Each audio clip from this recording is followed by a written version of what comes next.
Dan perlu teman-teman tahu, jin ini lebih banyak jumlahnya dari manusia ya. Lebih banyak.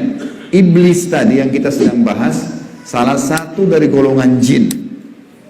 Jadi ada jin-jin yang lain. Allah ceritakan dalam surah jin khusus. Surah nomor 72 bicara masalah itu.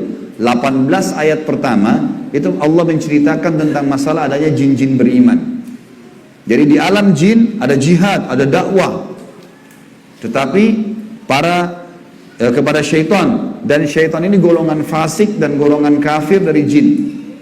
Ada jin mukmin, ada jin fasik, ada jin kafir, sama manusia.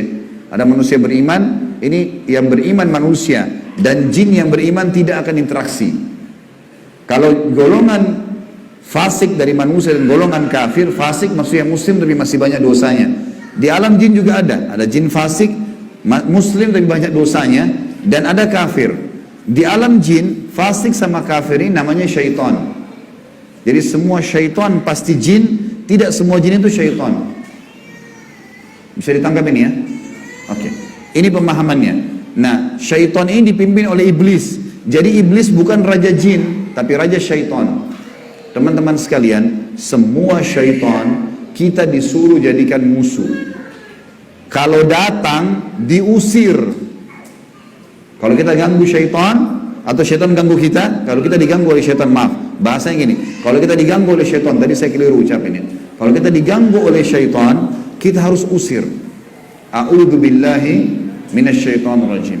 Mulai ada malas ibadah, mau buat dosa, mau buat zina, a'udzubillahi minasyaitonirrajim. Syaitan lagi datang nih godain.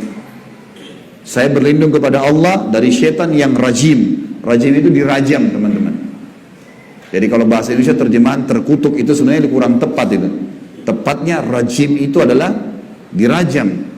Rajam itu malaikat ambil panah api dipanahin dia.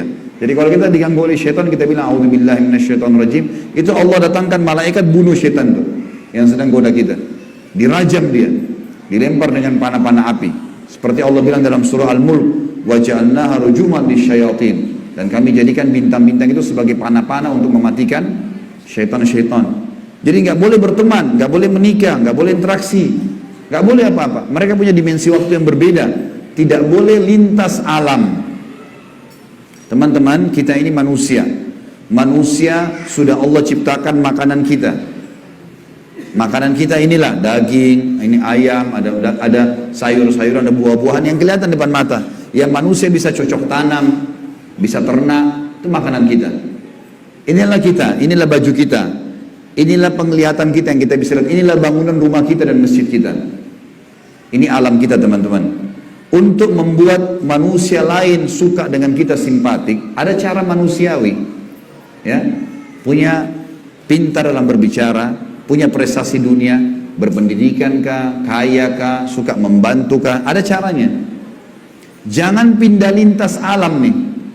Orang-orang yang jadi dukun, jadi peramal, jadi penyamun, ini lintas alam. Dia pergi ke jin-jin itu, minta tolong. Dan ini tidak boleh. Pindah ke alam mereka tidak boleh. Dilarang sama Allah. Kalau kita pindah ke alam mereka, kita akan ditipu nanti. Kalau jin beriman tidak akan kerjasama sama manusia. Tapi syaitan ini kerjasama sama manusia. Ingat, kita pemimpin. Garis bawahi kalimat ini. Jadi orang-orang yang jadi dukun itu kalau mereka pergi ke bersemedi di gua, di pinggir pantai, manggil-manggil wahai dewa, wahai penjaga ini, apalah di Indonesia, ini Roro Kidur lah atau apa semua dipanggil Gondoruo, tuyul. Ini semua teman-teman bahasa yang diucapkan oleh manusia karena tidak paham kedudukan dia. Dia kalau lagi bersemedi di situ, syaitan yang lewat di sekitar tempat itu muter-muter lihat, ini manusia, ini pemimpin saya ini. Nggak bisa, dia mengalahkan manusia nggak bisa. Syaitan nggak bisa kalahin kita. Syaitan hanya bisa bisik saja, buat jangan gini, cuma begitu. Nggak lebih daripada itu. Bapak Ibu sekarang waktu mau kesini tadi ke masjid, mungkin ada syaitan bisikin jauh, keburu nggak ya, dapat tempat atau apalah. Tapi Bapak Ibu tetap jalan. Syaitannya mau buat apa? Nggak bisa buat apa-apa, cuma bisa bisik. Jangan gini, gitu, segala macam. Cuma itu. Manusia kalau bantah, nggak bisa buat apa-apa dia. Nggak bisa syaitan menjelma cekik kita, enggak, kamu harus berzina. Nggak. Syaitan cuma bisik, itu zina, itu perempuan, itu begini. Tapi kalau saya bilang enggak, saya nggak mau. Terus syaitannya buat apa? Gak bisa buat apa-apa, lemah sekali. Allah bilang inna kaidah syaitani kana dhaifa. Syaitan itu lemah sekali. Kalau ada manusia yang tidak faham tentang kedudukan mereka sebagai khalifah, ditipulah oleh syaitan itu. Sama tadi orang bersemedi itu. Sebenarnya teman-teman sekalian, di muka bumi ini yang mengatur kadar udara, oksigen yang kita hirup, populasi manusia, populasi hewan-hewan, kadar panas udara, api, air, segala macam, ini ada malaikat-malaikat. Teman-teman kalau mau baca surah Al-Ma'arij dan surah Al-Buruj, surah nomor 77 dan surah nomor 79. Di situ disebutkan panjang lebar tentang tugas-tugas malaikat. Jadi yang urus lautan, urus gunung, urus tumbuh-tumbuhan, semua ini malaikat, makhluknya Allah. Rukun iman kita yang kedua, kita harus yakin mereka ada. Nah, kalau ada manusia datang ke gua-gua ini, minta-minta, panggil syaitan, panggil dewa, panggil penjaga gua atau apa saja, syaitan di sekitar situ tadinya takut sama manusia ini. Makanya orang kalau bersemedi nggak pernah kurang dari 3 hari, 1 minggu, ada yang 1 bulan, ada yang bertahun-tahun bersemedi. Baru syaitannya keluarin suara tuh.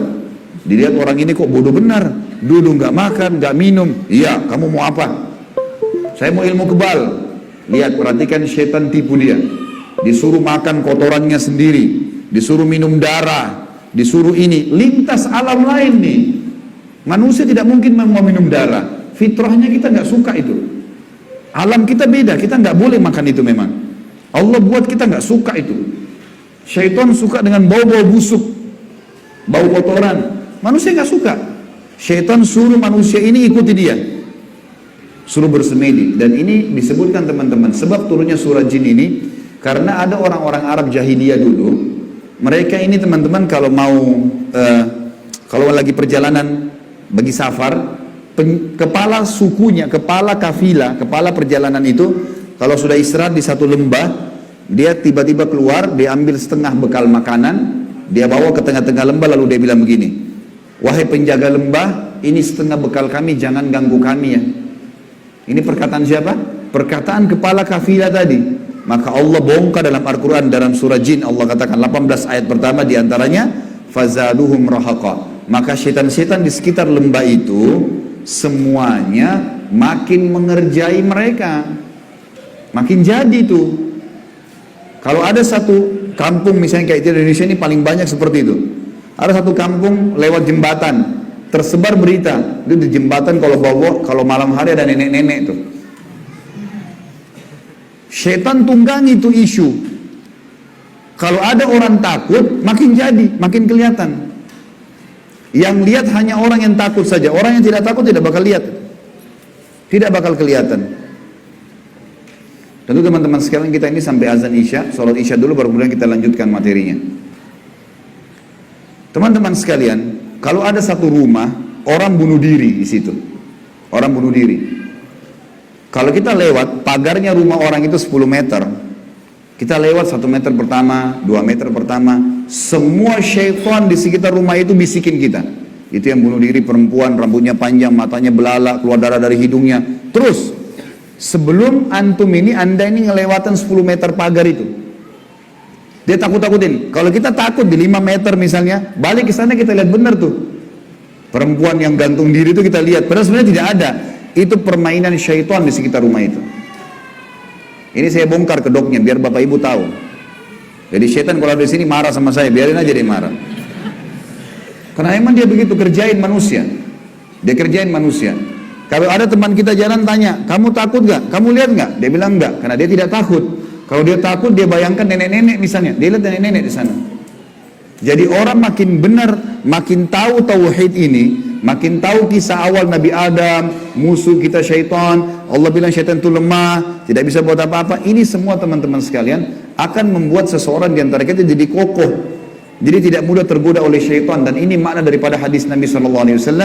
Hai Ibnu Khattab, Umar bin Khattab, kalau kau lewat di sebuah lembah, syaitan tahu kau lewat di lembah itu, dia cari lembah lain.